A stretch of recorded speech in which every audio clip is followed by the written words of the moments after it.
wabarakatuh. Alhamdulillahirabbil alamin. Assalatu wassalamu ala asrofil anbiya'i wal mursalin wa ala alihi wa sahbihi ajmain amma ba'd. Rabbi shrah li sadri wa yassir li amri wa hlul 'uqdatam min lisani yafqahu qawli.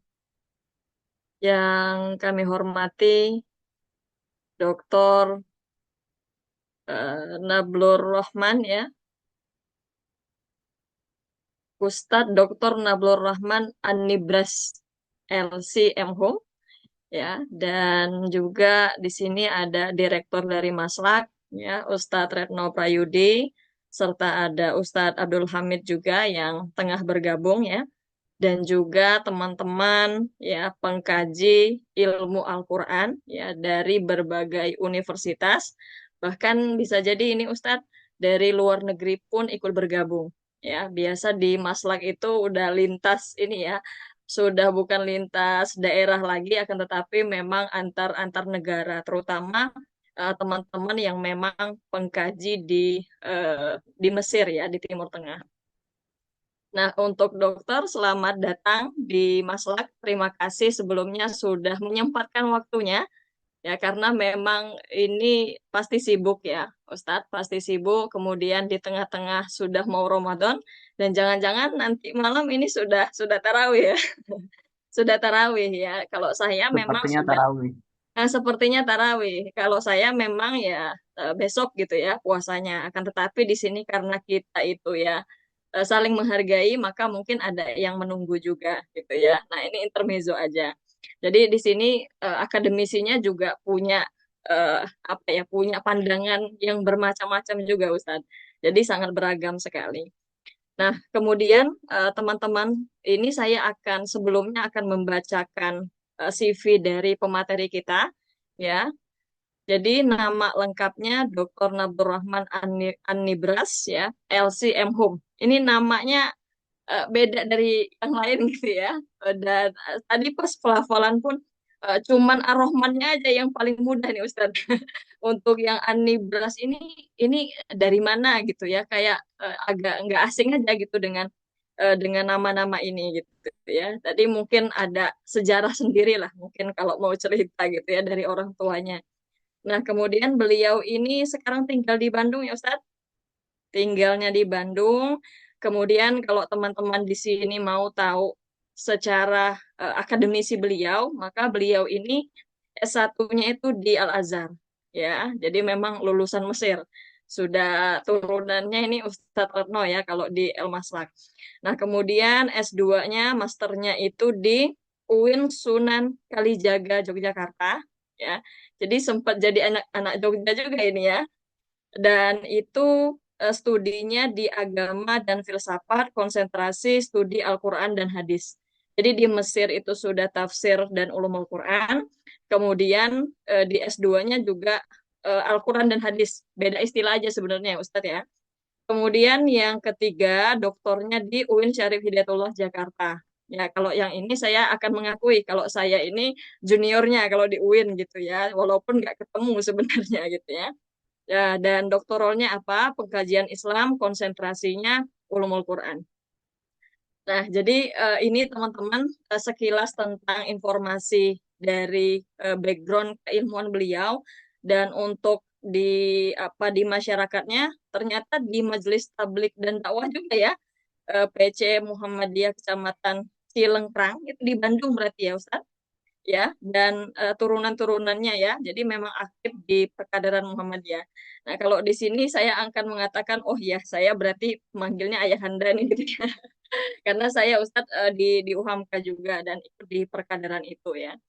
Nah, mungkin itu teman-teman sekilas tentang CV beliau. Nah, pada hari ini ya teman-teman yang sudah bergabung, alhamdulillah sudah 84.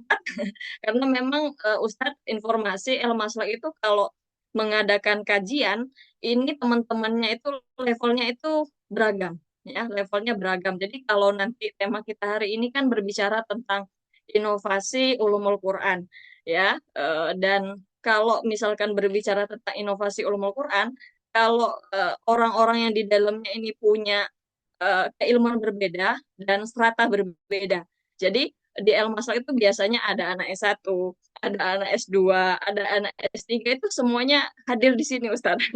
Ya, nah tapi biasanya yang paling banyak ikut tuh memang anak S1 hampir mau lulus ya, dan anak S2 yang mau yang mau apa namanya yang mau menulis tesis misalkan. Nah, biasanya begitu.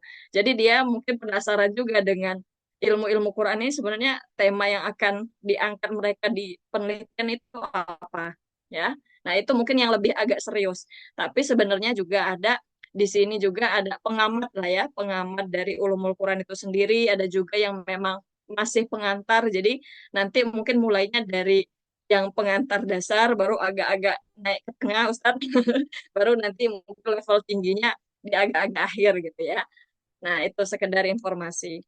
Baik untuk pengantar teman-teman, karena ini berbicara tentang ulumul Quran, maka teman-teman tidak terlepas dari yang namanya historitasnya ya, histori dari perjalanan ulumul Quran. Dan ini kalau berbicara ulumul Quran ini sudah hatam lah kalau untuk dokter. Karena kalau saya itu penelitiannya ini dokter tentang tafsirnya, ya tafsir tematik terutama ke arah sana. Akan tetapi kan ini dikatakan satu rumpun, tapi tetap berbeda. Ya, kalau ulumul Quran kan dia bisa ada riset sendiri, tafsir ada riset sendiri. Nah, maka teman-teman tidak lepas dari yang namanya Al-Burhan. Ya, Al-Burhan itu yang pertama, kemudian nanti disusul dengan Al-Itqan fi Ulumul Quran seperti yang akan kita bahas hari ini.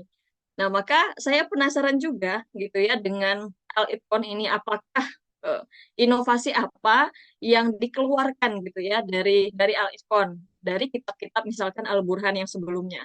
Jadi ini menarik sekali. Mungkin kalau udah master jadi judul sendiri gitu ya. Jadi judul sendiri akan tetapi mungkin sudah ditulis atau jangan-jangan dengan dokter ini ya persoalan ini. Nah, akan tetapi teman-teman yang di sini ya kita akan membahas dalam persoalan itu apakah inovasinya gitu ya di Al-Itqan ini. Saya juga belum memahami gitu ya secara keseluruhan seperti apa sih inovasinya, apakah secara metodologis gitu ya, apakah misalkan ada perubahan-perubahan apa tema seperti yang ada di misalkan di Al-Burhan itu tidak ada misalkan di apa namanya di Al-Burhan tidak ada kemudian dimunculkan di Al-Itqan dan sebagainya atau memang di ranah-ranah inovasi keilmuannya misalnya kalau di Al-Burhan itu karena dia klasik maka nggak muncul misalkan tema-tema kekinian gitu ya meskipun kalau terbantahkan lagi itu bisa ulumul Quran kan semakin ke sini kan semakin banyak gitu ya. Apalagi saya kemarin itu baru beli ini Ustadz, baru beli kitab Ulumul Quran dari eh, apa namanya Sehyan Daras itu yang ada di Mesir, itu juga pun baru gitu ya. Nah, maka ini sudah kita masuk di dunia ini kita harus paham tuh detail-detail kebaruan itu, terutama khusus di hari ini tentang inovasi dari Al-Itqan fi Ulumul Quran itu sendiri. Ya, jadi tak panjang lebar, teman-teman bisa disimak. Nah, nanti sekitar mungkin 40-50 menitan Ustadz untuk penyampaian. Kemudian selebihnya nanti biasanya akan lebih banyak di diskusi. Kepada Dr. Ngablur Rahman, disilakan. Baik, terima kasih Ibu Moderator yang sudah bersamai di siang hari ini, Ustazah Nia Aryani. Bismillahirrahmanirrahim. Assalamualaikum warahmatullahi wabarakatuh. Uh, Waalaikumsalam warahmatullahi wabarakatuh. Musyakirin sebelumnya kepada Ustazuna Fadil, pendiri daripada El Maslak, Ustazna Retno Prayudi yang sudah membersamai dan sudah mengundang memberikan kesempatan di siang hari ini. Ini jadi apa? Jadi kalau istilah Sunda, kalau dalam istilah Sundanya munggahan sebelum puasa. Uh, Masya Allah, ini uh, apa kesempatan yang luar biasa. Terima kasih Ustazna atas kesempatannya. Begitu pula di sini juga saya lihat ada tim peneliti daripada Maslak, termasuk Bu Moderator sendiri. Ada Ustazna Fajar juga di sini. Mudah-mudahan uh, ada keberkahan yang bisa kita dapatkan di siang hari ini. Mudah-mudahan. Baik, para hadirin rahimakumullah, eh, kajian tentang Aliskon ini kajian yang kedua sebenarnya yang saya isi di Maslak setelah sebelumnya sempat kita mengulas terkait dengan genealogi intelektual atau Alitzcon effect, bagaimana pengaruh Alitzcon bagi dunia ulum Quran era modern. Di kesempatan hari ini, insya Allah kita akan membahas terkait dengan inovasi Imam As-Suyuti dalam Alitzcon fi Ulumul Quran. Saya izin share screen, boleh Bu Moderator? Ya, silakan Ustadz, silakan.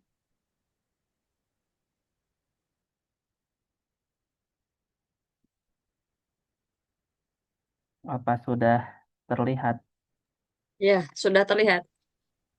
ya? Eh, Berbicara terkait dengan inovasi Imam As-Suyuti dalam Al-Itqan fi Ulumul Quran, kita tidak bisa mengesampingkan dari bagaimana perjalanan daripada ulumul Quran itu sendiri. Kalau kita coba coba telusuri bagaimana perkembangan daripada ulumul Quran seperti yang dijelaskan oleh Syekhna eh, siapa dalam mana Az-Zarqani dalam Manahilul Irfan disitu dikatakan kalau embrio daripada ulumul Quran itu sebenarnya sudah ada di sejak Islam itu datang, sebenarnya khususnya ketika di era sahabat, ketika masa kodifikasi Al-Quran di eranya Sayyidina Utsman bin Affan yang nanti akan melahirkan ilmu Rasul, yang kemudian dilanjutkan setelah lanjutnya di era Sayyidina Ali bin Abi Thalib yang ada yang namanya I'rabul Quran. Ini kajian terkait dengan ilmu rohsam yang nanti kelak melahirkan Mushaf Utsmani, yang kemudian I'rabul Quran yang nanti akan melahirkan kaidah gramatikal dalam bahasa Arab, nahwu dan shorof. Inilah sebenarnya yang menjadi embrio awal daripada ulumul Quran. Eh, Imam Az-Zarqani mengatakan dalam Manahilul Irfannya tadi, ternyata ada dua periode besar dari eh, kemunculan ulumul Quran itu, yaitu ada tradisi oral atau prakodifikasi yang ini terjadi di masa-masa sahabat. Bagaimana saat itu ketika berbicara terkait dengan Al-Quran pasti akan terikat dengan hadis. Maka berbicara terkait dengan Al-Quran pasti berbicara juga tentang hadis. Nah, di sini prakodifikasi tadi. Yang selanjutnya dimulai abad ketiga Hijriyah, mulai ulumul Quran itu dibukukan dalam sebuah karya yang tersendiri, terpisah dia dengan hadis. Maka di sini di abad ketiga Hijriyah utamanya kita akan menemukan misalnya di antaranya ada Asbabun Nuzul dari Ali bin Abdullah Al-Madini, atau ada Mushkil Al-Quran punyanya Ibnu Qutaibah dan lain sebagainya. Eh, di selanjutnya di sini juga muncul juga Al-Hawi fi Ulumul Quran juga, ya.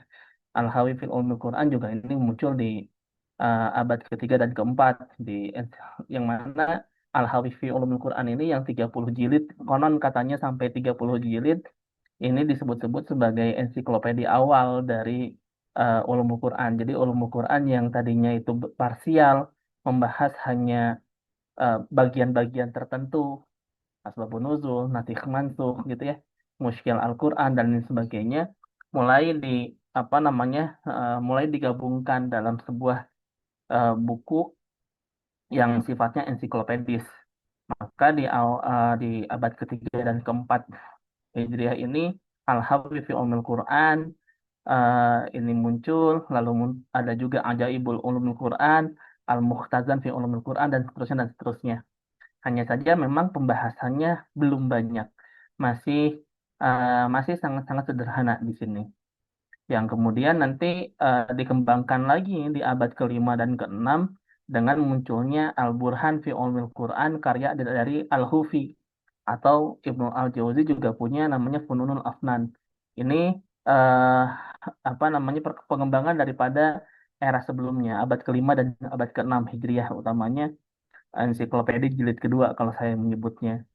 Yang kemudian di abad ke-7 dan abad ke-8 barulah ditemukan adanya karya yang jauh lebih terstruktur, yang jauh lebih besar lagi. Ada yang namanya Al-Burhan fi Ulumul Quran, karya daripada Imam Badruddin Az-Zarkashi, ataupun Mawaqi Al-Ulum fi Mawaqi An-Nujum, karya daripada Sirajuddin Al-Bulkini di sini. Maaf, Jalaluddin Al-Bulkini di sini. Di mana Al-Burhan kita mengenal juga eh, sebuah kitab yang luar biasa yang uniknya adalah Al-Burhan ini meskipun lahir di abad ke-7 atau abad ke-8 Hijriah, dia ternyata tidak sempat menghilang manuskripnya sebelum akhirnya nanti ditemukan kembali oleh Imam Asyuyuti di tengah-tengah penyusunan karyanya tadi, gitu kan. Ketika beliau sedang menulis apa namanya uh, At-Tahbir fi Ulumil Quran, beliau menemukan kitab ini yang kemudian ini yang menginisiasi munculnya Al-Itqan di kemudian hari. Eh, ada 47 pembahasan yang Imam Az-Zarkashi lakukan dalam Al-Burhan. Begitu pula siapa namanya Jalaluddin Al-Bulkini dalam Mawaqi'ul Ulum fi Mawaqi'an Nujum ada 52 pembahasan. Nah, ini yang apa secara singkat ya sejarah dari perkembangan ulum Quran sampai sebelum Imam Asyuyuti. Nah, ini saya tidak akan berbicara pasca Imam Asyuyuti. Nah, nanti biar apa namanya Ustadz Naretno yang sepertinya lebih apa namanya lebih familiar dengan apa dengan kajian terkait dengan ulumul Quran khususnya era modern dan era kontemporer insya Allah. eh Selanjutnya, ketika kita berbicara terkait dengan Al-Itqan, kita akan berkenalan terlebih dahulu tentang Imam Asyuyuti. Namanya lumayan panjang, Imam Abdurrahman bin Kamal Abi Bakar dan seterusnya, atau dikenal juga dengan Imam Jalaluddin Asyuyuti. Lahir di Kairo 849 Hijriah, tepat di era dinasti Mamluk, dijuluki sebagai Ibnu Kutub karena orang tuanya menginginkan dia menjadi apa namanya menjadi pencinta ilmu. Maka ketika sebelum beliau lahir, ayahnya buru-buru ngumpulin buku-buku supaya buku-buku itu menjadi saksi dari kelahiran Imam Asyuyuti. Nah, ini dari awal memang Imam Asyuyuti ini sudah disetting menjadi seorang akademisi, menjadi seorang ahli ilmu. Ini terlihat dari bagaimana upaya orang tuanya Asuyuti eh, sampai mengumpulkan buku-buku di sekeliling Asuyuti sebelum Asuyuti lahir. Supaya ketika lahir nanti lahirnya di atas buku. Maka di situ disebutlah sebagai Ibnu Kutub. Nah, baik. Ayahnya adalah seorang kodi asal Asyut, Kamaluddin. Kalau kalau kita eh, apa namanya terkait dengan nisbah seseorang, harusnya Imam Asyuyuti itu bukan Asyuyuti ya, karena lahirnya di Kairo. Mungkin harusnya Al-Kohrawi. Tapi karena kakeknya atau ayahnya itu dari Asyut, maka lebih memilih menggunakan nisbat Asyutnya. Kalau tadi ditanya sama moderator, Ibu moderator, kenapa nama saya Anibras? Ya, ini juga nisbat dari ayah saya di kemudian hari saya baru ngeh juga ternyata Syekh Ali Jum'ah punya tafsir namanya tafsir An-Nibrosi katanya. Nanti bisa teman-teman cek ya. Syekh Ali Jum'ah punya tafsir namanya tafsir An-Nibros. Nah, beliau juga apa namanya seorang kodi yang rajin dan tekun membiasakan diri untuk memberikan catatan dan ulasan akhir atas setiap ilmu yang dipelajari oleh beliau. Mengingat ini, saya teringat dari postingan Maslak beberapa waktu yang lalu, khususnya Ustadz Naretno, kata beliau, apa namanya, eh, seorang seorang akademisi itu harusnya suka nyatet bikin catatan pinggiran. Semakin sering mengulang, semakin banyak catatan pinggirannya. Nah, ini yang dilakukan oleh Kamaluddin ternyata ayahanda daripada siapa? Ayahanda daripada Imam Asyuyuti di masa lampau. eh Hanya saja memang kebersamaan dengan ayahanda tidak lama gitu karena baru 6 tahun 5 atau 6 tahun umurnya sudah harus meninggal. Kemudian dititipkan kepada teman-temannya diasuh oleh Kamaluddin bin Al-Hammam seorang fakih mazhab Hanafi ahli dalam bidang Al-Quran fikih usul fiqh dan nahwu lalu kemudian dilanjutkan oleh Muhibbuddin bin Al-Musaifah, lalu dilanjutkan pula oleh Jalin Al-Mahalli. Jadi memang Imam Asyuyuti ini ada berpindah-pindah apa namanya besar dengan berpindah-pindah. Pengasuhannya tidak dengan satu orang tapi dengan beberapa orang yang kemudian diakhiri oleh apa namanya seorang ulama yang saya yakin kawan-kawan juga sudah mengenalnya, Jalaluddin Al-Mahalli yang kelak nanti akan melahirkan sebuah kitab tafsir duet beliau yang dikenal dengan nama tafsir Jalalain. Ini sekilas seperti itu. Umur 15 tahun sudah hafal beberapa kitab Umdatul Ahkam min Kalamil Khairil Anam.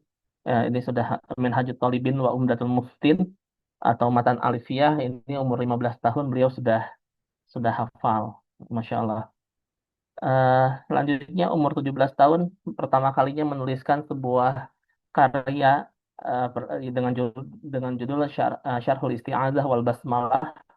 Lalu kemudian selanjutnya rutin selayaknya ulama pada masa itu atau seorang akademisi di masa itu rutin melakukan rihlah ilmiah baik itu ke Mesir ataupun keluar Mesir yang di sana bertemu dengan orang-orang, bertemu dengan alim ulama, bertemu dengan guru-guru yang apa namanya yang menariknya di sela-sela perjalanannya beliau pun menuliskan karya.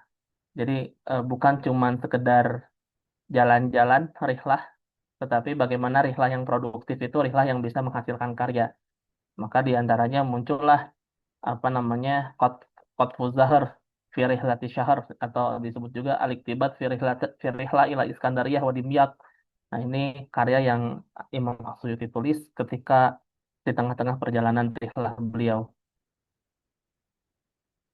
eh Menariknya adalah Imam As-Suyuti ternyata tidak memfokuskan dirinya pada sebuah disiplin keilmuan, tetapi beliau memilih untuk membebaskan dirinya berguru pada siapapun, kepada ahli ilmu apapun. Misalnya belajar kepada Muhyiddin Al-Kafiyadji, ini terkait dengan tafsir, usul fiqh, bahasa dan sastra Arab, atau tentang kepada Sirajuddin Al-Bulkini terkait dengan fikih. Ini menunjukkan memang Imam As-Suyuti itu bukan sosok yang nomor satu di Imam As-Suyuti enggak. Beliau membuka dirinya selebar-lebarnya, belajar apapun yang bisa beliau pelajari. Em, Inilah yang kemudian melahirkan apa namanya melahirkan karya dengan genre yang beragam. Ada sekitar 300 karya kalau saya boleh sebut, atau ada yang bilang sampai 500 atau 600 karya. Yang ini genre-genre ini berasal dari berbagai disiplin keilmuan keislaman. Menariknya adalah Imam As-Suyuti juga ternyata pernah mengajar fikih di Masjid As-Saikhuni serta hadis di Khoniqoh Asy-Syaikhunyah, seorang masyaikh tasawuf juga di Turbah Barkuk yang letaknya ada di Al-Khorofah. Begitu pula beliau adalah seorang masyaikh juga di Al-Khaniqah Baybars serta seorang qadhi kepercayaan Kekhalifahan Abbasiyah di Mesir. Artinya memang dari sisi keilmuan Imam Suyuti ini sosok yang luar biasa di sini. Yang menjadi titik kontroversi adalah ketika Imam As-Suyuti em, memproklamirkan diri sebagai seorang mujadid abad ke-9. Nah, ini yang kemudian bikin ramai saat itu. Jadi di antara kontroversi beliau yaitu ternyata beliau memiliki hasrat menjadi seorang mujadid abad ke-9 yang nanti di kemudian hari memproklamirkan diri sebagai seorang mujtahid mutlak yang memiliki kemampuan yang setara dengan eh, empat imam mazhab, setara dengan Imam Asy-Syafi'i, Imam Maliki, Hanafi ataupun Imam Ahmad bin Hambal. Ini Imam Asyuti, PD-nya Imam Asyuti di situ. Ya, yang terakhir adalah beliau meninggal di tahun ke-911 Hijriah atau masuk ke abad yang ke-10. Baik, kita masuk ke inti daripada materi kita di sore hari ini, mengenal tentang Al-Itqan fi Ulumul Quran. Ini sebenarnya apa namanya pengulangan dari apa yang sudah pernah saya sampaikan di kesempatan yang lalu, tapi mudah-mudahan apa namanya kalau ada yang terlewat nanti bisa kita diskusikan. Sesuai dengan apa yang beliau curhatkan dalam Al-Itqan dalam mukadimahnya, beliau curhat kepada gurunya Muhyiddin Al-Kafiyaji tentang belum adanya karya ulumul Quran yang ditulis secara komprehensif.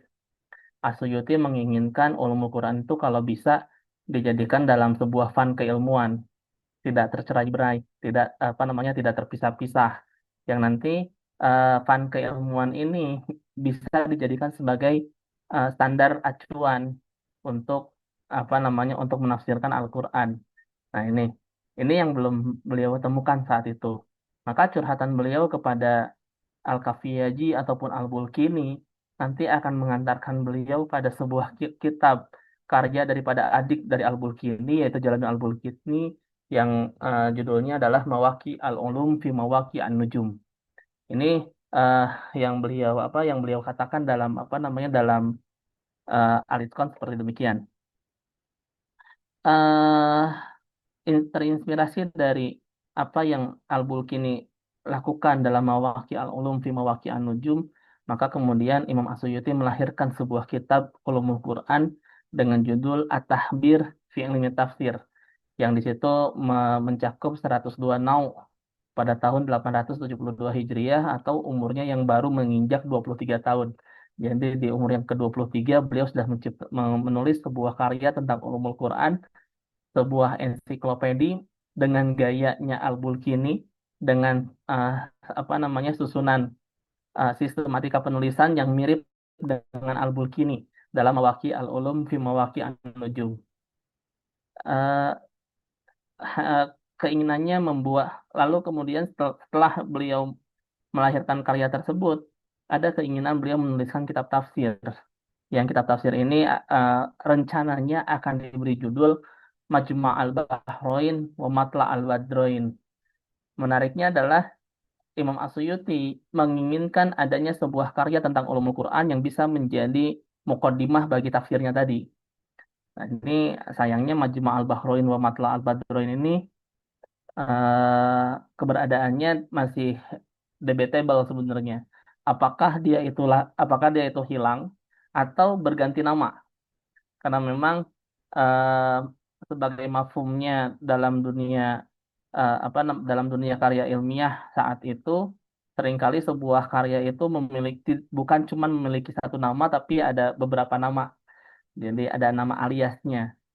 Kalau saya menduga Majma' al-Bahrain wa Matla' al-Badroin ini apa namanya sebenarnya tidak hilang tetapi berubah namanya menjadi At-Tarjuman fi Tarjumanil Quran yang nanti kelak akan dimulakhoskan akan di apa namanya akan eh, dipersingkat lagi dengan sebuah karya namanya Ad-Dur Al-Mansur fi Tafsir bil Ma'thur. Ini mungkin kawan-kawan sudah pernah mendengar nama kitab ini, kitab tafsir selain tafsir Jalalain.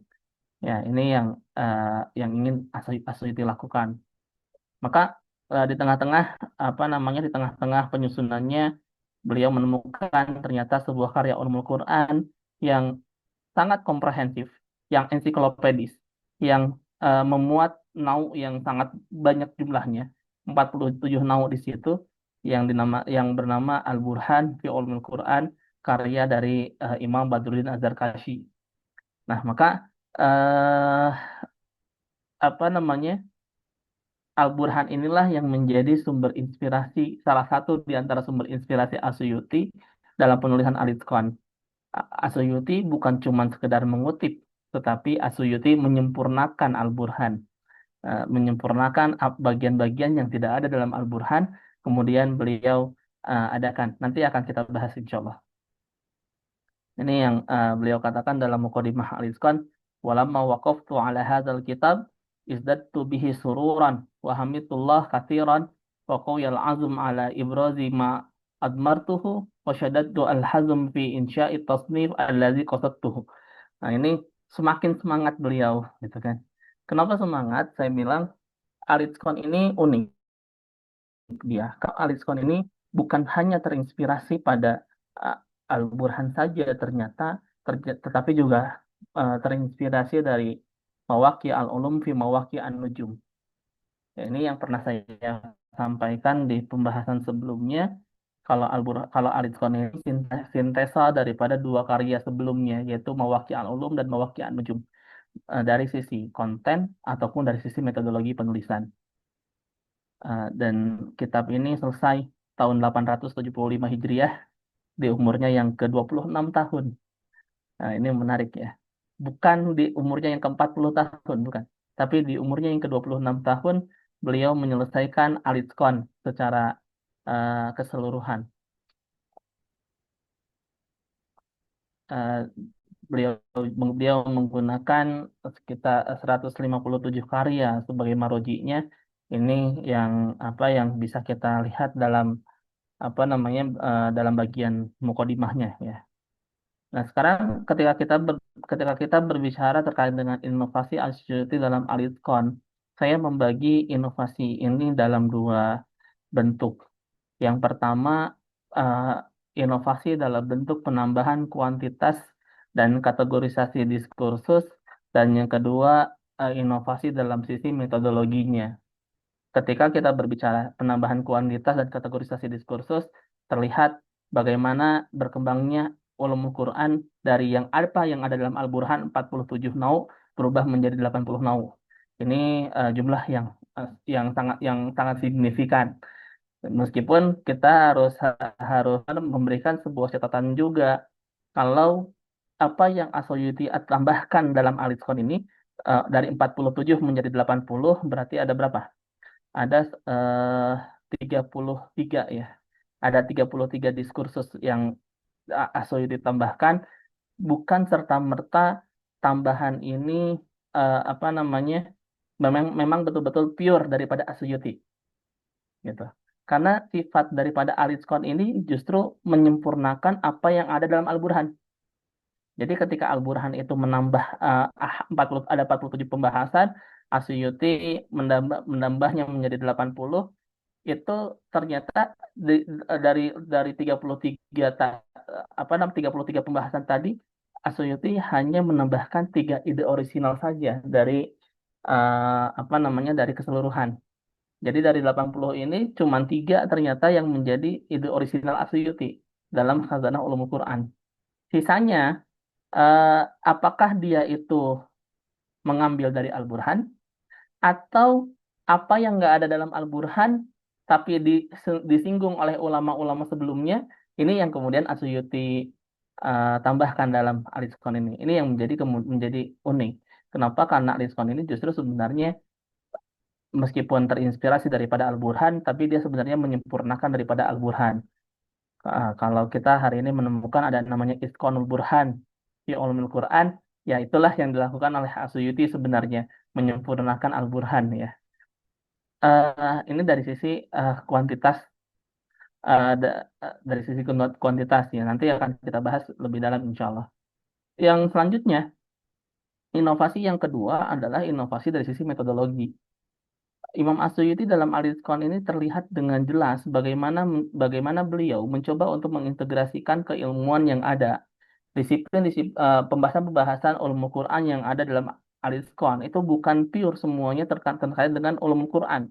Tetapi Asyuyuti bagaimana eh, mengkawinkan antara kajian Al-Quran dengan sisi-sisi keilmuan yang beliau kuasai. Di antaranya misalnya terkait dengan sejarah atau historis, yang ini akan terkait dengan hadis. Gitu kan. Lalu bagaimana beliau memasukkan pembahasan terkait dengan balaghah dan nahwu. Bagaimana beliau juga memasukkan pembahasan terkait dengan usul dan fikih. Ini yang kita temukan yang bisa dengan jelas kita temukan dalam Al-Itqan. Itu yang pertama. Yang kedua, kalau kita melihat bagaimana urgensi sanad dalam keilmuan keislaman, yang sanad ini lebih sering pada naklul akwal, qala hadza wa qala hadza gitu kan, an hadza an hadza an hadza. Ini yang sebenarnya secara sanad keilmuan atau genealogi keilmuan Al-Itqan agak berbeda dia dengan karya-karya yang lain, di mana Asyuyuti bukan cuman sekedar qala hadza atau an hadza, tetapi beliau juga mencantumkan sumber-sumber yang menjadi rujukannya. Maka eh, dari sisi metodologi penulisan terlihat bagaimana Imam Asyuyuti berusaha menggabungkan antara naklul aqwal dengan naklul mu'allafat. Bagaimana beliau menggabungkan antara perkataan seorang ulama, perkataan seorang tokoh dengan dengan apa yang termaktub dalam buku tertentu. Maka seringkali Suyuti mengatakan misalnya waqala Dzarkashi uh, fil Burhan gitu kan. Ini sering Suyuti lakukan itu. eh yang terakhir adalah terkait dengan sistematika penulisan yang terstruktur dan logis. Ya, ini bagi bagi saya ini adalah sebuah lompatan lompatan metodologi yang luar biasa. Bagaimana Asuyuti betul-betul memperhatikan ketersambungan antara satu nauk dengan nauk yang lain. Kalau kawan-kawan coba bandingkan dengan Al-Burhan ya, sistematika penulisan Al-Burhan itu jauh berbeda dengan apa yang Asuyuti lakukan dalam Al-Itqan. Al-Burhan itu 47 nau, tetapi lebih lebih apa? Lebih eh, lebih panjang ininya, lebih apa? Lebih masif ini, bukan lebih masif, lebih lebih banyak diskusi tentang sebuah permasalahannya. Nah, maka kalau misalnya di antara kita ada yang misalnya udah ahli dalam ulumul Quran, sepertinya lebih cocok mengkaji Al-Burhan dibandingkan Al-Itqan.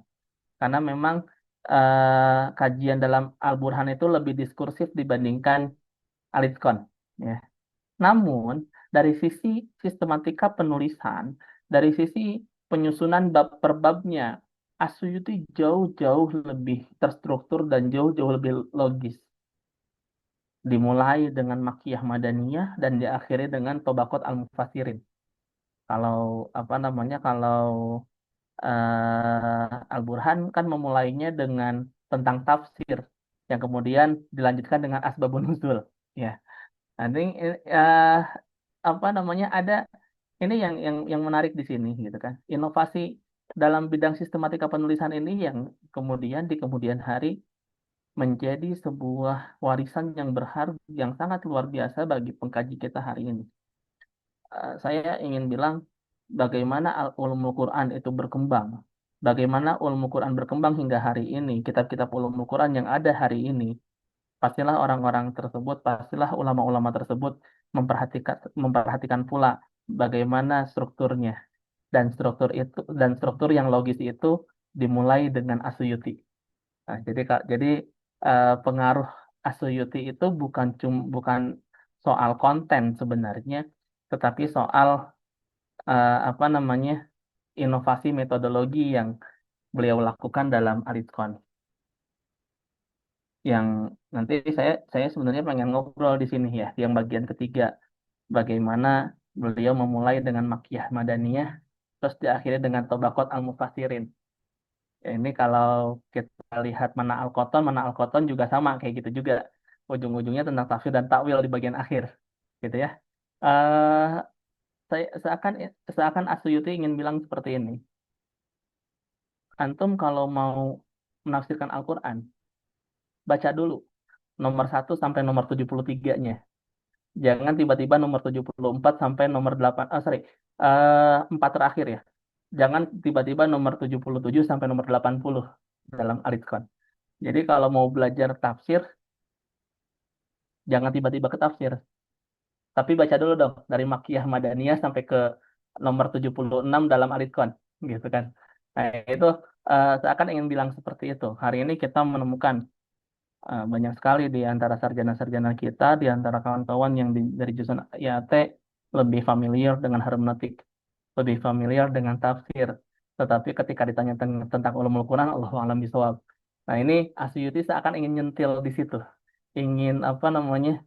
Pengen ngasih tahu kalau pengen belajar tafsir nanti belakangan. Yang awal-awal dulu, kuasai yang awal baru yang akhir. Jangan jangan lah- jangan belok ininya apa jangan loncat-loncat ininya logikanya. Nah, dari awal dari A ke B, dari B ke C, baru ke D. Jangan tiba-tiba dari A ke D. Nah, ini yang ingin Asyuyutik sampaikan dalam Alitkon melalui susunan apa namanya susunan bab per babnya. Tadi saya katakan kalau apa yang Asyuyuti cantumkan dalam Alitkon ini bukan cuma sekedar apa namanya terinspirasi daripada Al-Burhan, tetapi bagaimana beliau mengembangkan Al-Burhan. Saya di dalam apa dalam ada di sini sebuah kitab ya judulnya Ulumul Quran Bainal Burhan wal Itqan. Ya, beliau di situ Hazim Said Haidar mengatakan ada 7 pembahasan yang tidak ditemukan dalam Al-Burhan, tapi ada dalam Al-Itqan. Tapi 7 ini bukan berarti 7-nya dari Asyuti, tetapi ini sudah ulama-ulama terdahulu sampaikan pada kitab-kitab yang lain. Asyuti hanya menghimpun.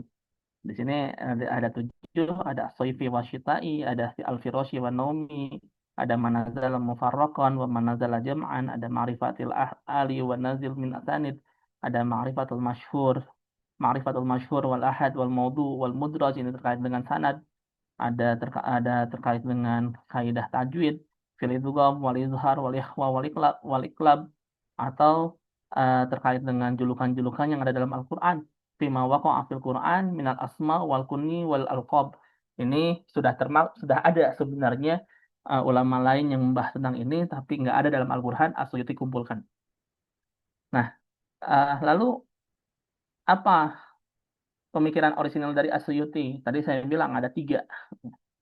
Yang pertama, Al-Ardi wa Sama. Ini didasarkan pada perkataan dari Ibnul Arabi. Taqaddama qaul Ibnul Arabi, inna minal Qur'an samaiyan wa ardiyan. Wa ma nuzila baina sama wal ard wa ma nuzila tahtal ard fil ghor. Ini Ibnul Arabi mengatakan demikian, yang kemudian Asyuyuti lacak mana ayat-ayat yang uh, turun di bumi, memang mayoritas di bumi, tapi ada ternyata ayat yang turun di langit. Nah, gitu kan. Kalau apa namanya? Kalau Prof. Tip pernah mengkritik ini, apa iya di langit gitu. Apa iya di langit? Jangan-jangan bukan di langit gitu. Maka di sini bisa kita jawab, kira-kira perintah sholat itu turunnya di mana? Apakah di langit atau di bumi gitu kan? Nah, ini bisa apa namanya? Lagi-lagi apa ya, penemuan ini bukan karena Asuyuti tahu dari awal, bukan. Tetapi memang Asuyuti dia multidisiplin, keilmuannya luas, uh, dia polimet, bukan cuma menguasai satu bidang tapi bidang yang lain, dan bidang ini terkait dengan hadis, ya, terkait dengan hadis. Baik, selanjutnya juga terkait dengan ayat-ayat yang diturunkan berdasarkan perkataan sahabat, atau fima unzila minal Quran ala lisani ba'di sahabah. Ini pengembangan dari asbabun nuzul yang terinspirasi dari muwafaqat Umar, perkataan-perkataan daripada Sayyidina Umar yang kemudian dijadikan ayat Al-Qur'an. Nah, ini Allah apa namanya, menggunakan perkataan Umar yang kemudian dijadikan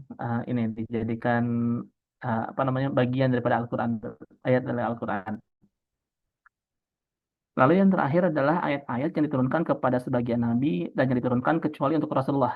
Ma unzila minhu ala ba'dil anbiya wa ma lam yanzil ala ahad qablan nabi. Ini juga pengembangan dari kaifi inzalil Quran, dari apa, dari bagaimana Al-Qur'an itu diturunkan, gitu kan.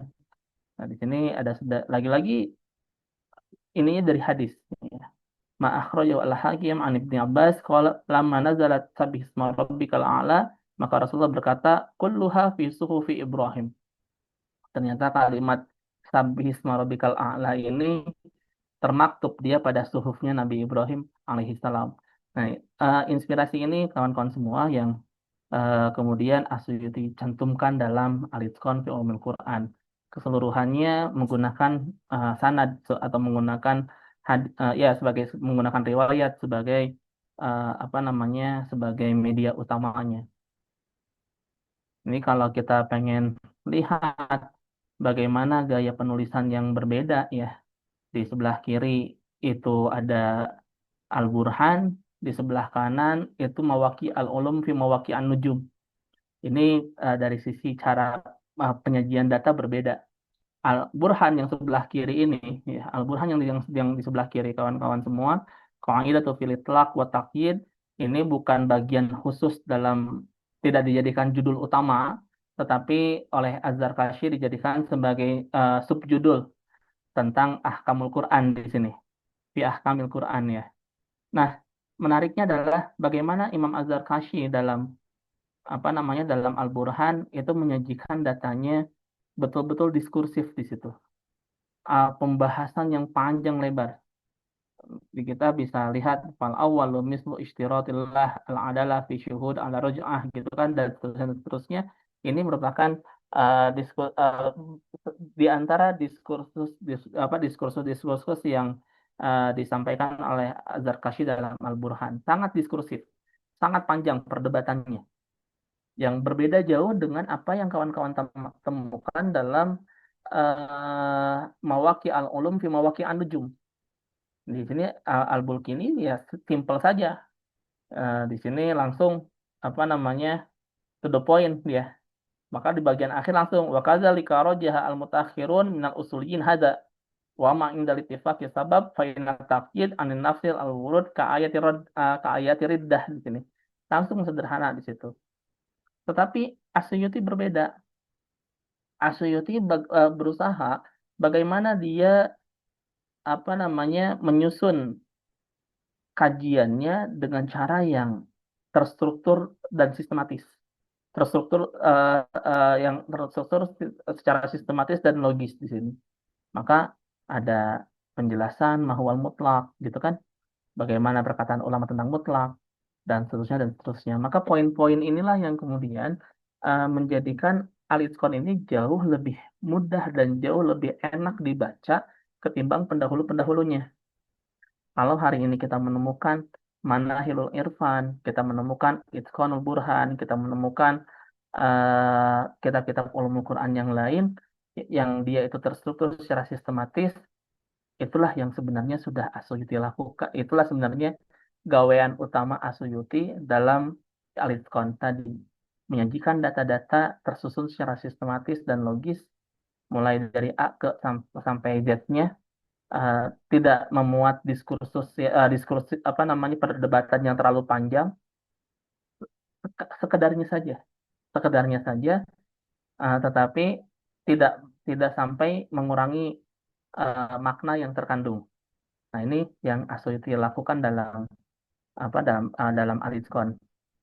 Maka kalau kita coba bandingkan Al-Burhan sama Al-Itqan, gaya bahasanya beda. Gaya bahasa Al-Burhan cenderung diskursif, panjang-panjang. Asyuti enggak, dia padat, ensiklopedis, poin per poin.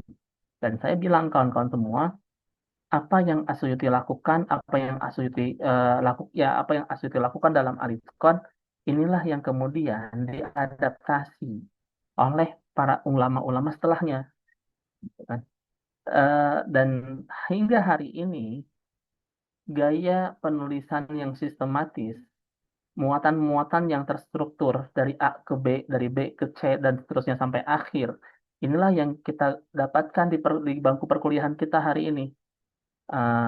Saya eh, saya yakin Ustadz Zahmia, terus kemudian Ustadz Abdul Hamid, Ustadz Retno dalam menyusun silabus perkuliahan itu pasti memikirkan pertemuan pertama apa ya, kedua apa, ketiga dan seterusnya ya. Bagaimana antara pertemuan pertama dengan kedua harus nyambung, kedua dengan ketiga terus seperti itu sampai akhir, sampai pertemuan ke-16 misalnya harus terus tersusun, tersambung satu sama lain, terkoneksi satu sama lain. Ini yang Asyuti lakukan, gitu kan. Maka sebenarnya inovasi dari sisi metodologi ini jauh lebih dahsyat pengaruhnya ketimbang kontennya sebenarnya. Maka saya ingin sebagai penutup kawan-kawan semua, saya ingin bilang kalau Aliskon itu bukan apa Aliskon itu merupakan sebuah manifestasi dari lompatan metodologis yang Asyuti lakukan. Ada lompatan metodologi yang betul-betul Asyuti kerjakan dalam Aliskon. Jauh berbeda dengan apa yang sudah beliau lakukan dalam At-Tahbir, gitu kan. Ini mungkin yang sedikit ya. Selanjutnya kita mungkin bisa sambil sharing satu sama lain. Ada wa syukran. Assalamualaikum warahmatullahi wabarakatuh.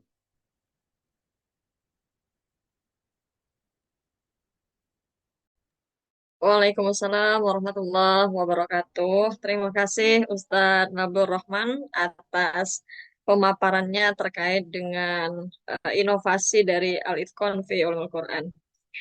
Baik, teman-teman, ya sebenarnya di sini kalau mendengar Ustadz gitu ya, Apalagi tadi ada sedikit apa ya, semacam sindiran kalau di Indonesia ya, Indonesia Raya ini terkadang kita banyak keilmuan itu yang lompat-lompat. Nah, itu tadi agak-agak tersentak juga Ustadz, karena memang mungkin ya, mungkin cara berpikir kita ini ya pengennya langsung ke tujuan gitu ya.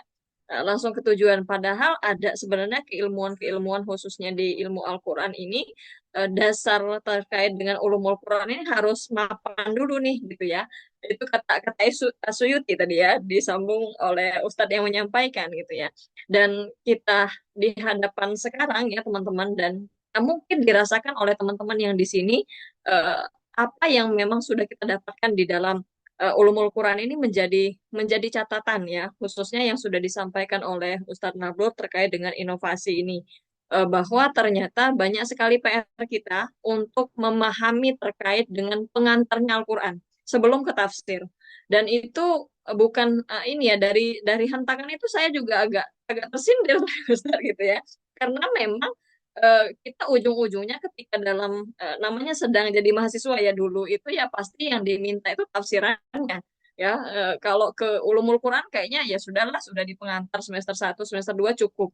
Nah, padahal kalau ditelatah lagi ya ternyata banyak sekali yang bisa diungkapkan, bisa banyak sekali yang bisa dibandingkan ya, apalagi persoalan inovasi ini kan hasil perbandingan juga dari Al-Burhan dan kitab-kitab sebelumnya. Itu saya jadi tertarik juga itu Ustaz jadinya gitu ya.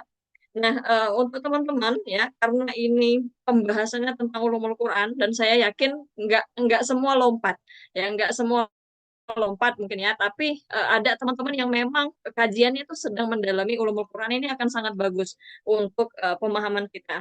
Tapi sedikit informasi dari saya mengenai apa yang disampaikan oleh Ustadz Nablur tadi, bahwa ternyata perbandingan dari Al-Itqan dengan kitab-kitab sebelumnya itu ya ini cukup serius ya, terutama di bagian metodologisnya. Ya, kalau yang sebelumnya itu apa namanya, secara struktur itu kutipan, ibaratnya kalau menghadirkan hadis tidak diperlihatkan gitu ya. Nah, tetapi di sini itu diperlihatkan. Jadi benar-benar ilmiah banget lah bahasanya begitu ya. Benar-benar ilmiah lagi, ilmiah banget. Kemudian terkait dengan sistematika penulisan ya dari Alitkon ini, bahwa ternyata struktur secara logis ya ini akan memudahkan peneliti atau pembaca gitu ya. Maka dimulainya dari tadi disampaikan bahwa dari Makiyah Madaniyah diakhiri dengan Tabaqat Mufassirin misalkan. Nah, itu akan berbeda sekali dengan yang sebelumnya gitu ya. Belum lagi tadi persoalan integrasi keilmuan. Nah, ini juga menarik ya. Ternyata seorang apa namanya pengkaji ilmu Quran itu harus harus banyak baca gitu ya, harus banyak baca karena nanti kalau nggak banyak baca nggak masuk tuh semangat dari apa namanya dari Alitkon ini, karena beliau yang menulis ini itu punya apa ya, punya landasan keilmuan sejarahnya bagus, hadisnya bagus, linguistiknya, nahwu sorobnya bagus gitu ya, usul fikihnya apalagi, sehingga keluarlah gitu ya inovasi dari ulumul Quran itu. Nah, mungkin itu yang saya ambil gitu ya dari penjelasan tadi. Sebenarnya masih banyak yang ingin disampaikan, akan tetapi mungkin teman-teman di sini juga sudah greget gitu ya, mau mau bertanya tentang pembahasan ini ya. Waktunya untuk teman-teman yang di sini sudah ada 114 orang ya, Masya Allah udah mau puasa juga masih semangat cari ilmu ini. Silahkan bagi yang ingin bertanya untuk raise hand atau langsung dihidupkan mic-nya. Kepada teman-teman disilakan. Oke, sudah ada satu dari Turki, Al-Zafir. Nah, ini khawatir saya internasional ini, dokter gitu ya. Baik, kemudian selain Turki Al-Zafir, sebentar saya cek lagi, masih ada yang raise hand? Ya, kalau bisa udah ada Turki, di Indonesia harus ada perwakilan ini ya. Oke, selanjutnya ada Rifai Kurniawan, ya. Ada lagi? Untuk yang perempuan boleh ya? Karena sepertinya ini banyak laki-laki, Ustaz. Oke. Oke, baik. Ada dua sejauh ini. Kita satu-satu dulu ya. Kepada Ustadz ya, apa siapa ini? Turki Al-Zafir. Jika berkenan, boleh dihidupkan kameranya dan silakan memberikan pertanyaan. Baik, terima kasih. kesempatan yang diberikan oleh Ustazah Nia. Dan juga terima kasih atas penjelasan yang sangat luar biasa dari Ustadz Nabdur Rahman atas penjelasan yang sangat bermanfaat tadi. Perkenalkan saya Turki Al-Zafir, saya berasal dari Nusa Tenggara Barat. Pertanyaan saya yang pertama adalah kira-kira apa yang menjadi alasan utama As-Suyuti memilih Al-Burhan itu menjadi titik utama, dalam artian di sini kan diibaratkan bahwasanya Al-Itqan itu ingin menjadi mukamil atau penyempurna daripada Al-Burhan Az-Zarkashi. Apakah ini hanya semata-mata karena popularitas Az-Zarkashi sebagai penyusun kitab ulumul Quran pada saat itu yang populer, atau ada alasan-alasan lain? Itu yang pertama. Kemudian untuk yang kedua, ada satu pernyataan dari Ustadz saya ketika menjelaskan waktu itu bahwasanya kitab ulumul Quran yang paling klasik itu adalah Ar-Risalah karya Imam Asy-Syafi'i. Karena mungkin bagi sebagian orang kita lebih mengenal Ar-Risalah Imam Syafi'i sebagai kitab usul fik pertama. Nah, namun dosen saya pada saat itu mengatakan bahwasannya Ar-Risalah itu menjadi kitab ulumul Quran tertua sebelum Az-Zarkashi. Dan karena waktu itu juga saya belum sempat bertanya, jadi karena ada satu dan lain hal, jadi tidak bisa bertanya apa argumen beliau menyatakan hal seperti itu. Oleh karena itu saya ingin menanyakan hal ini kepada Ustadz Nabdur Rahman, apakah pernyataan tersebut bisa dibenarkan baik dari segi mungkin bukti-bukti historis dan lain sebagainya. Dan atau mungkin dalam Al-Burhan Imam Zarkashi juga ataupun dalam Al-Itqan di Asyuti itu mereka menjadikan Ar-Risalah sebagai salah satu rujukan mereka dalam sistematika atau dalam konten yang ada dalam keduanya. Mungkin itu saja. Terima kasih, Ustaz. Oke, baik. Terima kasih. Oh, saya kira ini dari Turki. Apa nama asli atau bukan, Kak? Atau kunnya? Bukan ya? Oke, baik. Menarik juga. Ternyata dari NTT. Saya kira dari Turki. Terima kasih. Kita tampung dulu, Ustaz. Satu lagi tadi, siapa? Rifai. Silahkan.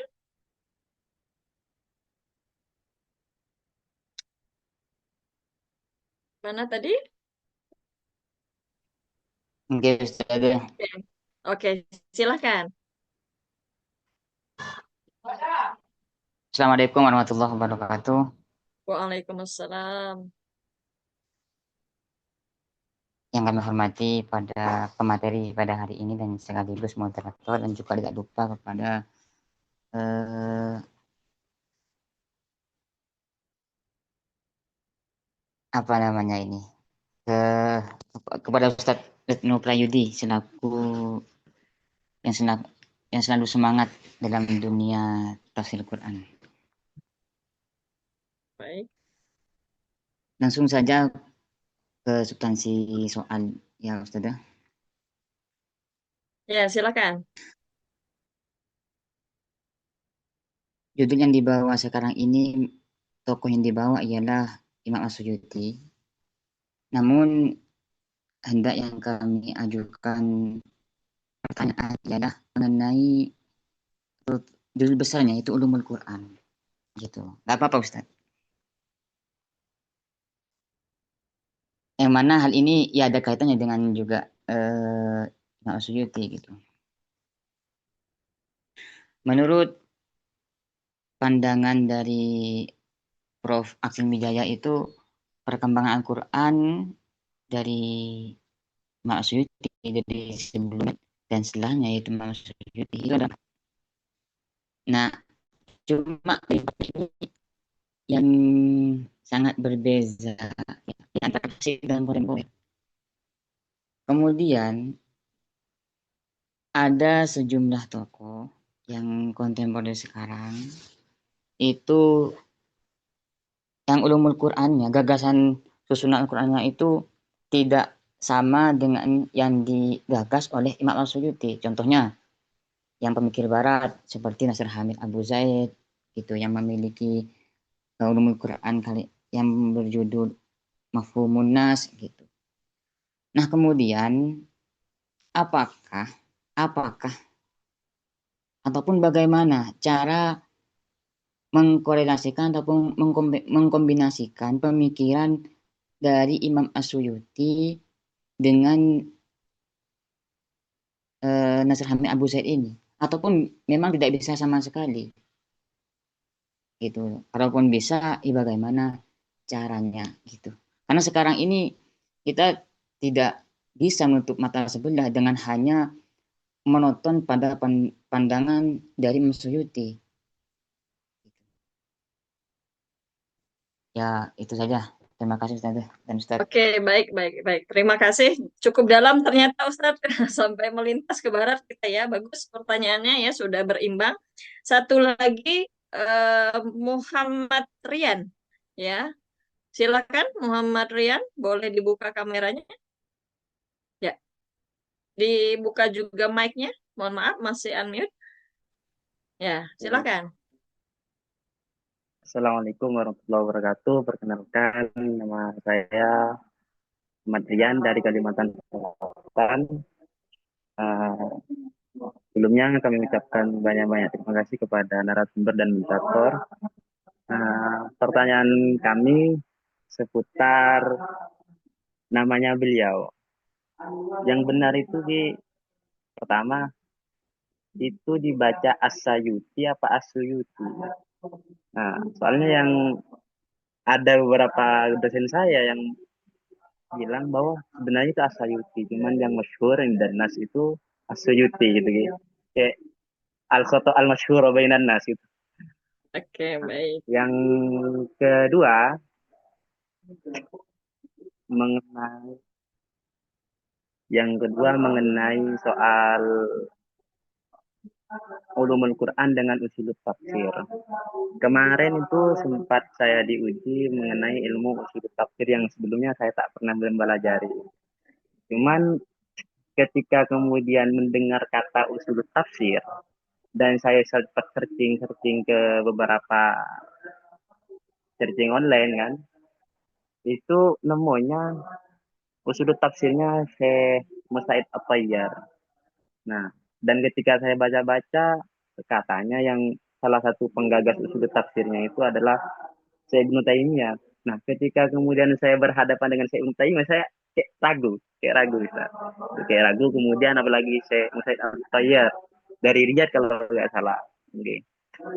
Saya cuma memohon arahannya, kira-kira usul tafsir itu kitab rekomendasinya apa, kemudian hubungan usul tafsir dengan ulumul Quran itu gimana ya, apa usul tafsir itu sudah bisa dianggap sebagai ilmu berdiri secara independen atau gimana, soalnya kan dalam ulumul Quran itu kajiannya banyak, ada nasi mansuh dan lain-lainnya.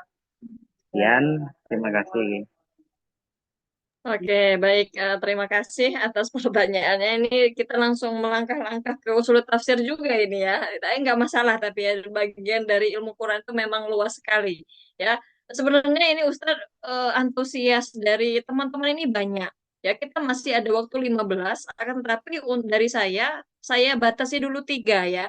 Jika nanti kemungkinan ya 15 menit ini masih ada waktu untuk menambah pertanyaan, saya akan tambah. Tapi kalau tidak ada, ini mohon maaf sekali untuk yang Raisen masih ada 2 yang nggak bisa saya sebut namanya. Ada mohon maaf, ada Fahri Muhammad, kemudian ada Muhammad lagi. Nah, kumpul ini semua Muhammad gitu ya. Nah, ini belum belum saya buka ya untuk memberikan pertanyaan. Tapi nanti kita lihat untuk waktunya jika sempat, insya Allah bisa langsung bertanya gitu ya. Baik, kita jawab dulu Ustadz untuk yang pertama tadi dari pertanyaan Kak Turki ya, saya panggil aja Kak Turki dari Nusa Tenggara Timur. Tadi pertanyaannya tentang apa yang menjadi alasan utama As-Suyuti memilih Al-Burhan ya, jadi titik utama. Kemudian juga terkait dengan pernyataan ustadznya yang mengatakan kalau ulumul Quran itu sebenarnya dari Ar-Risalahnya Imam Syafi'i itu bagaimana? Nah, mungkin dijawab terlebih dahulu dari pertanyaan Kak Turki kepada Dr. Nablur Rahman, silakan. Baik, menarik di sini. Kenapa Al-Burhan? Kenapa nggak yang lain ya? Nah, ini kan tadi disampaikan, Asuyuti itu bingung. Kenapa kok belum ada ulama yang menuliskan apa namanya ulumul Quran secara komprehensif. Ini yang kemudian melahirkan apa yang mengantarkan beliau pada sebuah karya tadi disebutkan namanya Mawaqi al-Ulum fi Mawaqi an-Nujum, karya dari Jalaluddin Al-Bulkini. Hanya saja beliau kurang puas, ya, kurang puas dengan kitab tersebut, maka kemudian menyusunlah sebuah kitab yang judulnya At-Tahbir fi Ilmi Tafsir.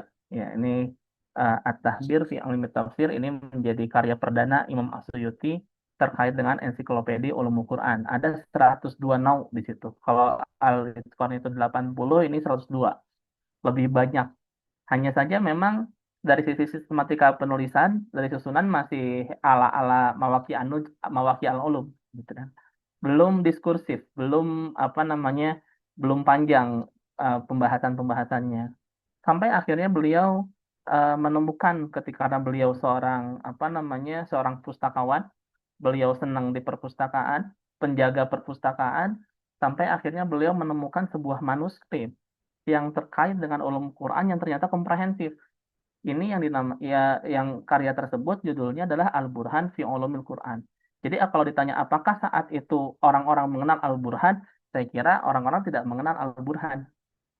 Justru Al-Burhan itu dikenal ketika Asyuyuti apa namanya mempromosikan kitab tersebut dengan mencantumkannya dalam Al-Itqan tadi.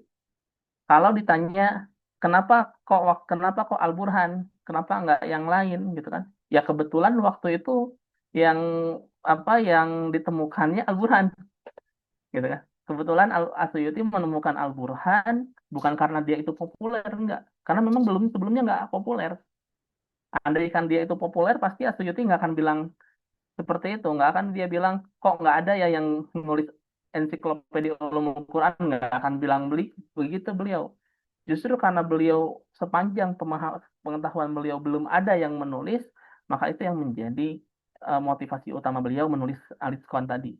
Nah, inilah takdirnya ya.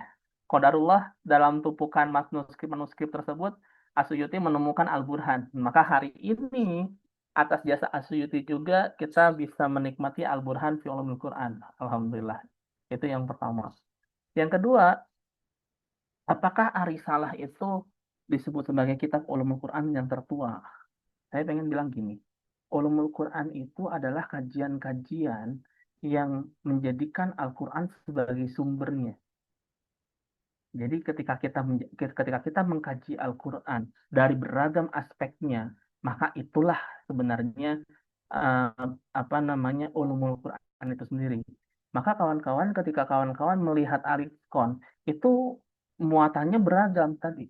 Ada sisi balaghahnya, ada sisi apa namanya, ada sisi tilawahnya, ada sisi tafsirnya di bagian akhir, ada sisi historisnya, apa namanya, ada sisi historisnya, asbabun nuzul, nuzulul Quran, asyita wasam, asyita wasoif, asam, al-ardi wasama, al-firash wan naum, dan seterusnya ya.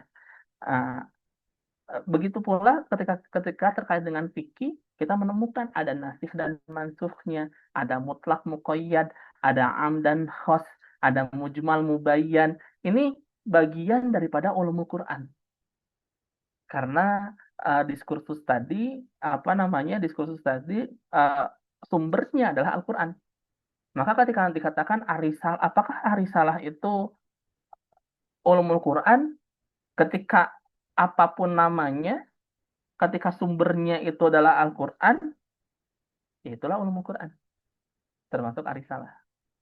Hanya saja, kalau kita melihat yang menspesifikkan ada fil Qurannya gitu ya, nah ini yang tadi saya sampaikan secara parsial baru ditemukan karyanya di abad secara parsial ditemukan di abad kedua Hijriah.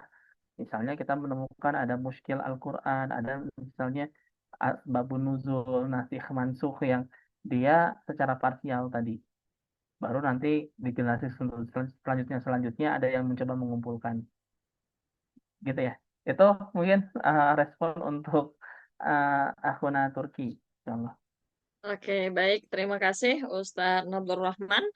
Semoga bisa dipahami ya oleh Kak Turki. Kemudian Selanjutnya ada pertanyaan dari Rifai Ustadz berkaitan dengan gagasan utama yang disampaikan As-Suyuti itu apakah nggak bisa dikawinkan gitu ya dengan mafhum an-nasnya Nasr Hamid Abu Zaid. Seperti apa bisa nggak sih dia dia dikombinasi gitu biar kita tuh nggak hanya melihat satu titik. Nah itu pertanyaannya silakan Ya, Ustadz. ciri khas daripada alitkon itu sebenarnya interkoneksi keilmuan. Bagaimana satu ilmu dikoneksikan dengan ilmu-ilmu yang lain. Maka kita melihat pembahasan As-Suyuti itu macam-macam. Tentang asbabun nuzul itu pasti terkait dengan riwayat. Nasikh mansuh pasti terkaitnya dengan riwayat gitu kan. Nanti kita akan menemukan mutlak muqayyad yang terkait dengan fikih dan seterusnya. Ini menunjukkan adanya apa namanya interkoneksi antar ilmu, interkoneksi multidisiplin keilmuan. Ini yang Asyuti lakukan dalam Al-Itqan. Nah, bagaimana dengan hari ini? eh Rasa-rasanya hari ini kita menemukan adanya pergeseran epistemologis terkait dengan ulumul Quran. Ya, ada pergeseran epistemologis ulumul Quran, utamanya ketika para sarjana kita banyak berinteraksi dengan apa namanya dengan dunia barat yang nanti akan melahirkan pemahaman-pemahaman tertentu gitu. Nah, saya mengikuti guru-guru kami di Al-Azhar terkait dengan Nasr Hamid Abu Zaid. Permasalahan ketika dia mengatakan Al-Quran sebagai muntaj at-taqafi, sebagai produk budaya, ya mohon maaf, kami menolak gitu kan. Tapi bagaimana dengan hari ini dengan ulumul Quran kontemporer? Saya kira eh, banyak sekali ya karya-karya ulumul Quran di era kontemporer yang dari sisi epistemnya itu berangkat dari apa namanya tuduhan-tuduhan para orientalis tentang Al-Quran. Maka Radus Syubhat yang dilakukan oleh para ulama kontemporer ini yang sering kita temukan dalam kajian ulum Quran kontemporer. Fadl Hasan Abbas misalnya ya, atau Imam Az-Zarqani pun dalam Manahil Irfannya mencantumkan tentang pembahasan tentang hal demikian. Nah, ini kawan-kawan bisa coba akses nanti Ustadz Retno yang lebih ahli tentang ulumul Quran kontemporer. Bagaimana adanya sedikit pergeseran, nggak banyak sih, sedikit pergeseran yang dilakukan oleh para ulama kita hari ini terkait dengan merespon apa yang Barat lakukan terhadap terhadap Islam, tuduhan-tuduhannya seperti apa, gitu kan. Jadi apakah bisa hari ini kita menyingkronkan dengan konsep Asyuyuti ya, mengembangkan ulumul Quran? Oh, kenapa tidak gitu kan? Eh, Kenapa kita kita selama ini asbabun nuzul itu ya riwayat aja terus ya. Tapi sekali bisa nggak ya kita coba apa namanya kawinkan asbabun nuzul sama astronomi misalnya. Kira-kira eh ketika turunnya surah Al-Kautsar itu musim apa ya kira-kira kayak gitu ya. Itu kalau kalau itu bisa dilakukan ya tanggal berapa, tahun berapa, bulan apa, lagi musim apa, ayat sebuah ayat itu turun, rasa-rasanya kita kayak lagi masuk ke sebuah lorong waktu, kita lagi masuk lorong waktunya Doraemon menyaksikan langsung Al-Quran sedang turun. Wah, itu betapa dahsyatnya itu. Tapi kita belum sampai ke sana. Tapi itu bisa ya. Itu bisa.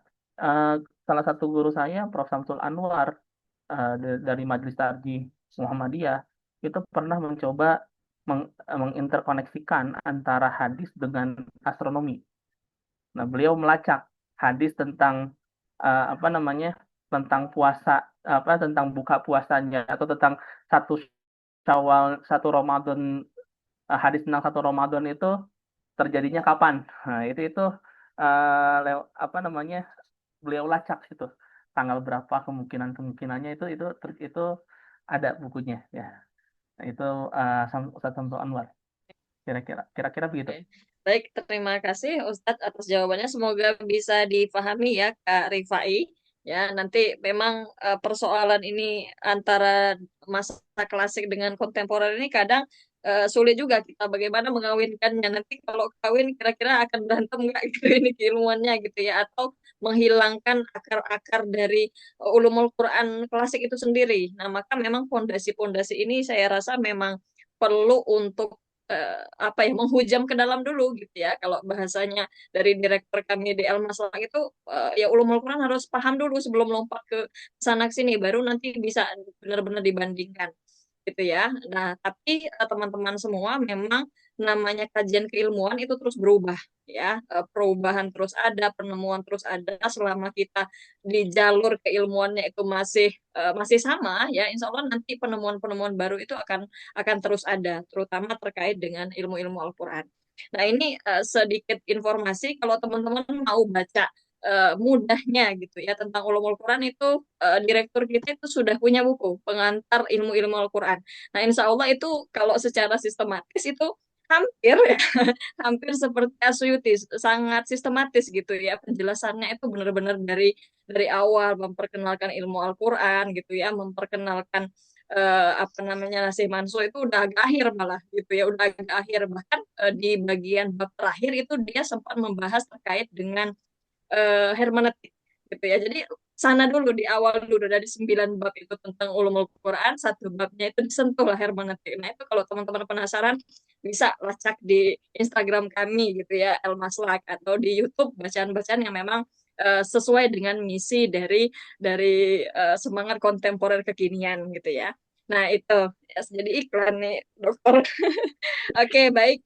Selanjutnya terakhir, ini dari Muhammad Rian, Kalimantan Selatan, Prof. Ya, dokter gitu ya. Ini Prof biar jadi doa juga ya, jadi ada Ya, Rob. profesor gitu ya. Nah, dari beliau itu tentang persoalan nama.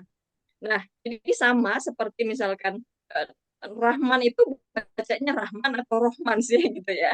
Nah, beliau itu menanyakan nama itu bagaimana, apakah apa namanya, Asayuti tadi ya, atau Asuyuti yang benar gitu ya. Kemudian pertanyaan kedua terkait dengan usul tafsir itu ya, tadi sempat menyinggung Ibnu Taimiyah juga, beliau itu sebenarnya keilmuannya itu independen atau tidak gitu ya. Ya kalau kita lihat independen atau tidak sebenarnya kitabnya juga udah beda jauh ya, ya dokter ya. Nah, tapi silakan dijawab dulu oleh dokter Nablur. Baik, Asayuti atau apa? Nah, ini sebenarnya tergantung lidahnya masing-masing ya. Masing-masing lidahnya senangnya yang mana. Cuman memang nisbatnya itu ke apa, ke wilayah Asyut ya, di Mesir Selatan sana. Jadi ada sebuah wilayah namanya Asyut.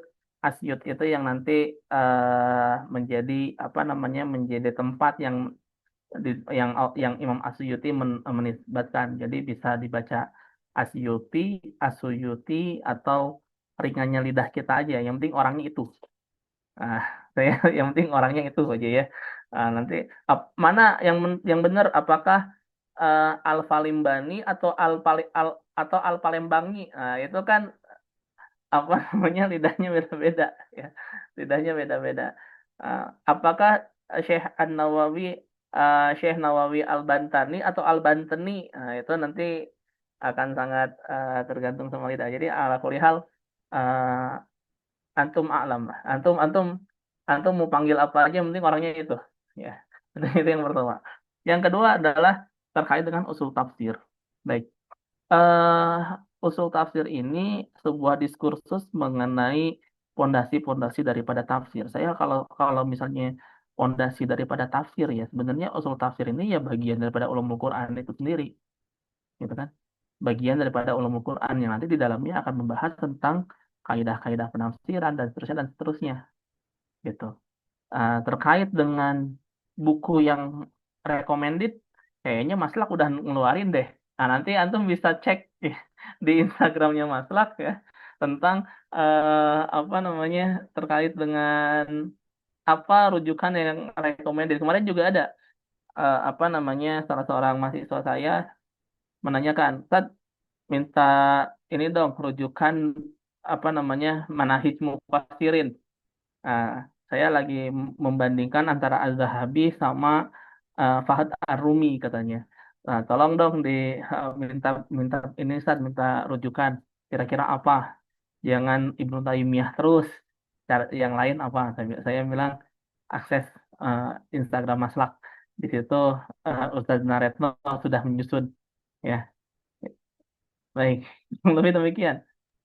Oke, baik. Terima kasih Ustaz Abdurrahman atas penyampaiannya dan semoga terjawab ya untuk Kak Muhammad Rian. Baik, teman-teman, waktu menunjukkan sudah pukul 16.01 ya, sudah lewat 1 menit dan mohon maaf sekali untuk teman-teman yang raise hand. Ini ada 4 tambahan jadi Ustadz. Ada Fahri, ada Muhammad, ada Faradisa Aulia ya, perempuan seharusnya jadi perwakilan di awal gitu juga. Kemudian Ahmad Sabili yang raise hand dan mungkin yang lain mau raise hand tapi udah ngelihat banyak yang nunjuk nggak jadi gitu ya. Ini mohon maaf sekali waktu kita terbatas. Ya akan tetapi teman-teman seri kita untuk spesial Ramadan itu masih berjenjang Ustadz. Jadi untuk yang Ustadz Abdul Rahman ini seri perdana pertama penyambut bulan Ramadan. Nanti di Ramadan minggu kedua, ketiga, keempat itu masih masih ada. Jadi terus teman-teman saksikan gitu ya. Nah, baik dari saya, terima kasih kepada Ustadz Dr. Nablur Rahman An-Nibras gitu ya. Jadi saya ingat, wah ini orang tuanya udah setting nih seperti Asuyuti gitu ya. Udah setting nama gitulah. Bagaimana dengan kita yang nggak ada settingan di awal ini ya, tiba-tiba langsung masuk ilmu Quran. Tapi tidak masalah. Ya, kalau kita misalkan melihat Muhammad Abduh itu kalau nggak salah awalnya beliau juga nggak yang disetting seperti itu gitu ya, tapi beliau bisa jadi mujadid sekarang gitu ya. Nah, akan tetapi di sini kita melihat bahwa semangat Al-Quran, hidayah Al-Quran itu bisa sampai ke siapapun ketika kita mau belajar. Ya, dan alhamdulillah teman-teman di sini kita punya wadah itu, ya wadah belajar itu di El Maslak ini. Dan saya ucapkan pertama terima kasih tadi untuk Dr. Nabil Rahman sudah menyempatkan waktunya ya dan di tengah-tengah mau mungkin mau tarawih gitu ya ntar malam atau mau menunggu sidang isbat itu ya terima kasih untuk waktu itu Ustadz dan keilmuannya insya Allah bisa teman-teman serap juga. Dan yang kedua adalah terima kasih kepada teman-teman yang sudah berpartisipasi sampai 100 lebih gitu ya mengenai kajian keilmuan ini. Semoga apa yang disampaikan oleh dokter, ya, ikhtiar dari Maslak juga teman-teman bisa ambil manfaatnya. Jika ada hal-hal yang kurang berkenan dari saya, mohon maaf ya. Jadi nggak saya kasih kesimpulan, Ustadz. Insya Allah teman-teman sudah bisa menyimpulkan ya terkait dengan inovasi yang memang sudah disampaikan Asuyuti. Bahkan nanti biasanya itu kan ada boleh minta nanti PPT-nya. Biasanya banyak yang minta juga itu nanti Ustadz. Minta ya PPT dari Ustadz Nabrur, boleh gitu ya. Tapi nanti Baik, izin dulu ya sama beliau gitu ya. saya share Nah, sekarang insya Allah. itu ya. Oh, di-share sekarang. Oke, baik. Nah, nanti dipantengin juga di grup berarti ya, teman-teman. Nah, itu saja mungkin teman-teman yang bisa saya sampaikan. Tapi sebelum saya tutup, ini boleh buka kameranya karena memang harus ada dokumentasi ya, izin untuk teman-teman semua. Kita foto dulu bersama Dr. Nabil Rohman. Silahkan dibuka kameranya. Ya, sebentar. Saya coba setting dulu. Oke, baik. Yang lain boleh dibuka, masih belum nampak. Oke. Jadi bergurunya kadang sekarang itu nggak harus ketemu ya. Sekarang pun berguru. Jadi kalau ketemu dokter Nablur nanti, wah guru saya nih gitu. Nah itu boleh mungkin ya, insya Allah ya. Baik. Saya hitung ya, tolong senyum sesuai dengan sedekah ya. Jadi senyum itu sedekah. Jadi kita senyum dulu. 1, 2, 3, senyum. Oke. Baik, sebentar ditunggu. Ini baru slide pertama. Jadi memang banyak banget ini slide-nya. Saya save dulu sebentar. Untuk yang slide kedua, yang lain tetap ini ya, tetap dihidupkan dulu. Slide kedua. Oke, senyum ya. Yang slide kedua banyak mahasiswa ini ya. 1, 2, 3, senyum. Oke, 3, 2, 1, senyum. Oke, sebentar, sebentar, masih ditunggu. Oke, yang slide ketiga. Slide ketiga, lanjut. Oke, 1, 2, 3, 3, 2, 1. Oke,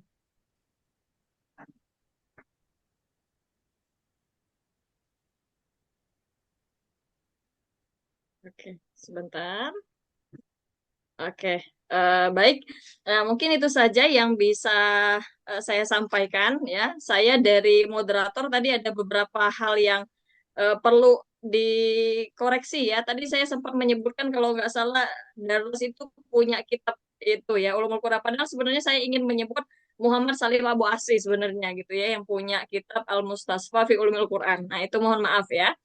Itu aja koreksinya dari saya sebagai moderator. Semoga apa yang disampaikan oleh Dr. Nabil Rohman tadi bisa menjadi wasilah keilmuan kita teman-teman untuk terus mengkaji ilmu tafsir khususnya terkait dengan ulumul Quran. Demikian yang bisa saya sampaikan karena menjelang Ramadan. Mohon maaf lahir dan batin ya dan sampai ketemu di sesi-sesi spesial Ramadan selanjutnya. Sekian terima kasih. Billahi fi sabilil haq, fastabiqul khairat. Wassalamualaikum warahmatullahi wabarakatuh. Waalaikumsalam. Waalaikumsalam Waalaikumsalam warahmatullahi warahmatullahi wabarakatuh. wabarakatuh. Oke, baik. Terima kasih, Dokter. Teman-teman semua, silahkan istirahat.